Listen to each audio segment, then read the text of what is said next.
There's no doubt about that. You can see that on film. It's one of the reasons we wanted to schedule them. I believe in what they do. I like their coaches. Familiar with some of their players from the summertime and through the winters of playing here, and I'm really glad that we scheduled them. I think they'll have an outstanding year. They were already 1-0 coming into the game, and it scored 91 points, so we knew that there was a lot of offense to them, and I thought once our guys really settled into the game and really started to defend the right way, we got down, which was they made some shots, and at the same time we were just a little bit off. We really didn't start figuring out till into the second half that we really needed to get into them. Not in a fouling way, but we were bringing fatigue to the game, but we got to bring more pressure to the game. And I don't mean just in a full court pressure way, but just really getting up. And it was really apparent in our pick and roll defense, that we've got to do a much better job of being active with our hands, being up into the ball. We were late in some traps. But I thought our guys played hard. There's no question about it. We played 12 guys in the first half. We played 11 guys 11 minutes or more. And couldn't have drawn it up any better than that, to have it be that way. And I didn't go in with that plan. It's just the way that it worked out. But I thought we did a lot of really good things in the sense of moving the ball. We capitalized. We played the game extremely hard and serious the entire time. When we started to make a defensive changes as far as how we were playing certain things, they were very locked in. Guys came into the game and were locked in there. And I thought we got a lot of good basketball. I was really excited for Maurice. And it was emotional watching the crowd react to him. I mean, it's not surprising because it's Indiana. But nonetheless, you never take it for granted. And I don't think any of us take for granted that have lived with him the fact how special it is that he's back out there. And I'm telling you, it's been a long road. And he's earned it, and he has done it. And there was nobody in there outside of Tim and Janae and our doctors rehabbing with him and helping him do the weights and helping him strengthen his legs and go through those surgeries, and he has earned it, and I think he'll be better for it, and I think you've seen, again, that he can really help this team. So, in a nutshell, that's our game, and we're excited about what we learned from it, what we can learn moving forward, and knowing that it's going to start to come a lot faster for us now, and that's great. Coach, you've talked before about not just having depth, but having quality depth. You get 46 points off the bench tonight. Can you talk about that? Well, I think that's big. You're not deep if you're not consistent. Then it always is bodies. And our guys are trying to get consistent. We're trying to go from having a mindset, which they've really established. I mean, they come in, they have a great work ethic. They have really good energy. There's a mutual respect amongst one another. And the work is good, really good. And so the mindset of playing, competing, all that's really strong. Well, now they got to get an identity. And you don't just walk into the season with an identity, and it's not necessarily the one you had the year before. And I said this in the pregame show to Don Fisher. If there's a team out there that's already established their identity, well, that's great. We'd love to play them in February, because unless they're special, they're probably going to be a little different. You got to work into it. You've got to work into it. And these guys are no different. So there's a lot of quality players on this team. And when they're moving the ball and when they're playing that way and defense is dictating it, and I don't even know what our points in the paint were. I do know what our points in the paint, 48. And the 23 points off turnovers, those are all really positive things. Those don't happen if you can't go into your bench and create some fatigue for the game, for the opponent. Those mix-ups defensively early on, was that something you kind of expected might happen, or is that something that hadn't shown up in practice? No, it's not about that. I mean, to me, it's just not being up into your guy. I mean, they weren't like they were out of position. We had a couple of times we didn't shout shots. We weren't bringing enough pressure to the game, especially in the half court. We weren't up really being active, and we'll get better at that. I mean, we don't practice that way. I was very, very on top of us not having reaching fouls and doing a lot with our hands, being active with our hands, creating deflections, but not a lot of the reaches that come when you're really anticipating and you've got some anxiety to get in the game. And we were just off a step a little bit, and then we fixed that. Justin. You mentioned Maurice. I mean, what was just, I guess, the most encouraging thing you saw him do tonight? You know what? I think that the shooting was good. He stayed in his shot, but I think the way that he came off the dribble especially the one time we had Christian locked in the post. And I mean, and no matter what we're doing, if Christian or Cody have a guy in their back, it's got to go there. I mean, and we're preaching that, you know, day in and day out. I mean, no debate, it goes in. Well, that was really good. Christian didn't get it on the first side. We missed the high-low with him, which we haven't spent enough time on yet, but we will. He came across the lane, it got swung. We had him, and Mo just made a hard drive to the lane, shot the little running floater pull-up. Now, that was a big-time play. That was a big-time play. Those are the kind of things that we've got to get from him. So when he shows that burst, that shows that the legs are getting a little stronger, and he's still a ways away in that sense, and it's still hard for him to put, you know, day after day after day together. And I'm starting to get more conscious of that now that we've kind of gotten through the training camp mode of these workouts, because it's going to be a long year, and we want him to be able to be strong for the whole thing. But I would say that right there, that he was very active defensively. Tom, when you see this place packed for an exhibition, how much do you sense the anticipation of the fans for this season? Oh, I think they're really excited. When you've got your biggest non-conference game since Kentucky, that says a lot. When they're lined up at 6 or 7 this morning, that's big time. We got out there studying for a neuroscience? What was it? Neuroscience exam. I'm like, wow. You know, that's can't even spell it. But to me, that's really strong. So I think they're excited. And my thing is, hey, this is great. Let's go day by day. That's what our team is doing.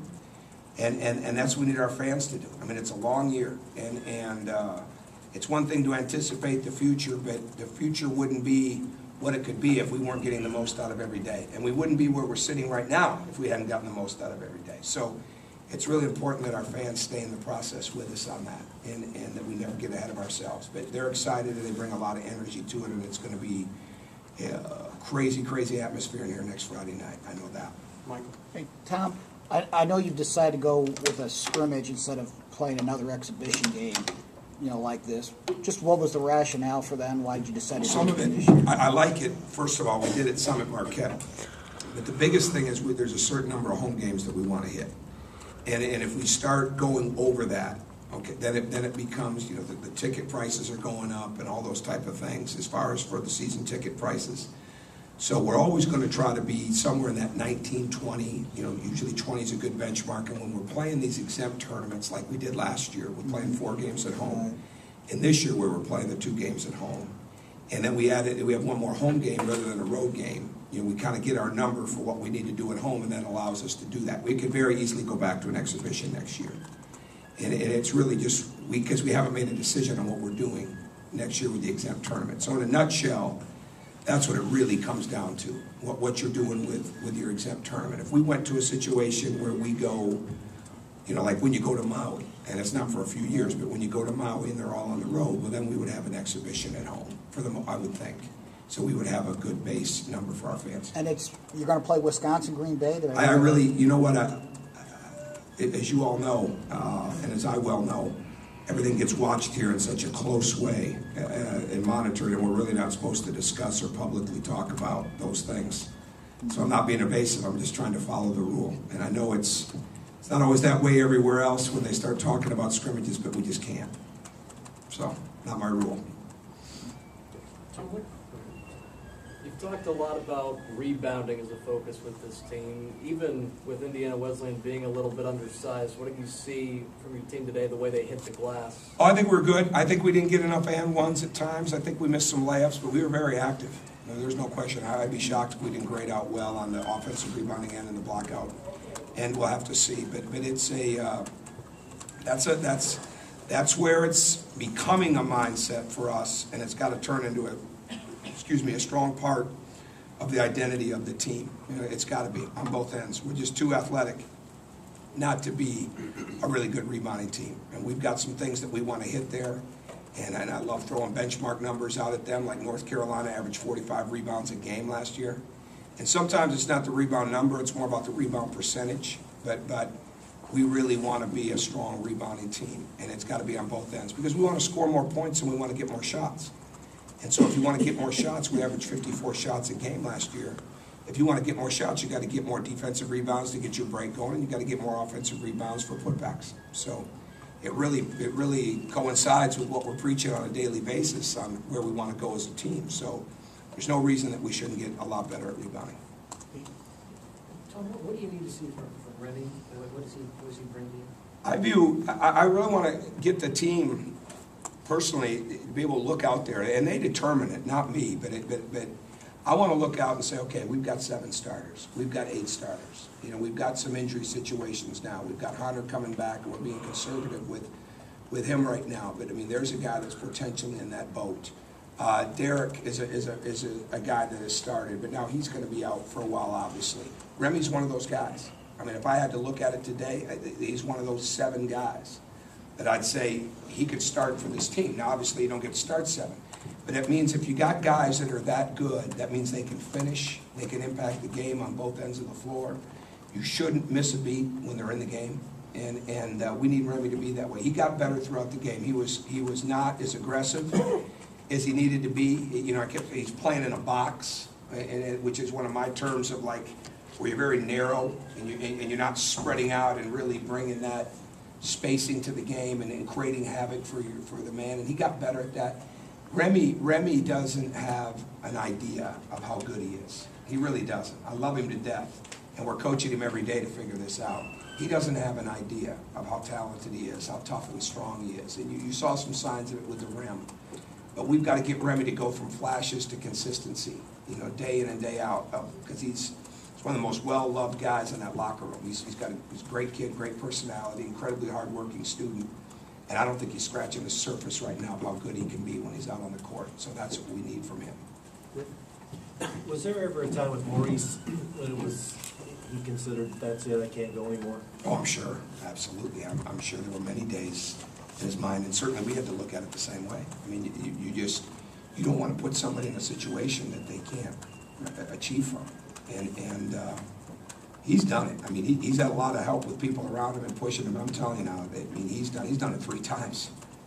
I mean, that's some amazing mindset of a young guy, because it wasn't easy. There were a lot of hard days. There were some tough one-on-one sessions. You know, there was back when my language wasn't so good. There was a few of those days, pretty tough, to try to get him over the hump, and he did it. He did it, and he's not all the way there yet. I'm not trying to say that, but he got himself through it. You know, not once, not twice, but 3 times. I mean, the mental aspect of that, I can't even imagine. You know, what you're going through, and is this really worth it, and could it happen again, and how do I do this? And he's done it. I mean, that's a tough, he's quiet, but that is a tough young man mentally. There's no question. You looked like you had a couple of sideline teaching moments with Peter coming off the court, too. I mean, he's obviously a work in progress. He is. He's got to learn how to play. I mean, he's there's not one guy on the team that doesn't want to see him succeed. And what I need him to be is, I need them to start being harder on him, because, again, he's pretty good. He needs to play. He needs that time. He needs to learn how to use his length, and he's not strong enough yet. I mean, there's no way around that. But he needs the chance to play so that he can grow into it, because he's an extremely willing learner. He's got a great touch.